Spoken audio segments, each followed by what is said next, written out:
আসসালামু আলাইকুম। খুব গুরুত্বপূর্ণ একটা টপিক নিয়ে আজকে কথা বলবো। আমার কাছে যখন বাচ্চাদেরকে নিয়ে তার বাবা-মা আসেন, এরকম বলতে শোনা যায় তার বাচ্চা ১টা-১.৫টা পর্যন্ত জেগে থাকে, রাতে সহজে ঘুমাতে চায় না। আজকে ৫টা ম্যাজিক্যাল স্টেপের কথা বলবো, যেগুলো যদি আপনার বাচ্চার মধ্যে অভ্যস্ত করে ফেলতে পারেন, তাহলে সে রাত ৯টার মধ্যে ঘুমিয়ে যাবে। প্রথমত, বাচ্চার কাছ থেকে রাত ৮টার মধ্যে সকল ধরনের ডিভাইস, মোবাইল, টিভি, ল্যাপটপ সরিয়ে ফেলতে হবে। কারণ এই সকল ডিভাইস থেকে ব্লু রে আসে, যেগুলো বাচ্চার ঘুমের যে হরমোন মেলাটোনিন সেটা সিক্রেট হতে বাধা দেয়।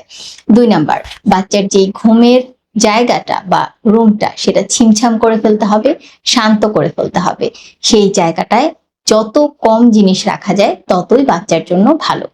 ৩ নাম্বার, বাচ্চাকে আরামদায়ক পোশাক পরাতে হবে। এমন দেখা গেছে বাচ্চা তার পছন্দের পোশাক পরতে চায়, সেগুলো হয়তো একটু হেভি, যেগুলো আরাম দেয় না। সেক্ষেত্রে বাচ্চাকে আস্তে আস্তে অভ্যস্ত করবেন তার শরীরে যেন আরামদায়ক সুতি কাপড় থাকে, বা শীতকালে তার যেন গরম দেয় এই ধরনের কাপড়গুলো থাকে।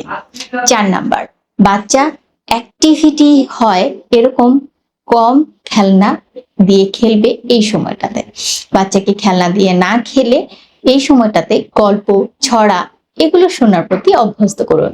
এগুলো বাচ্চার ঘুমকে দ্রুত আনার জন্য সাহায্য করে।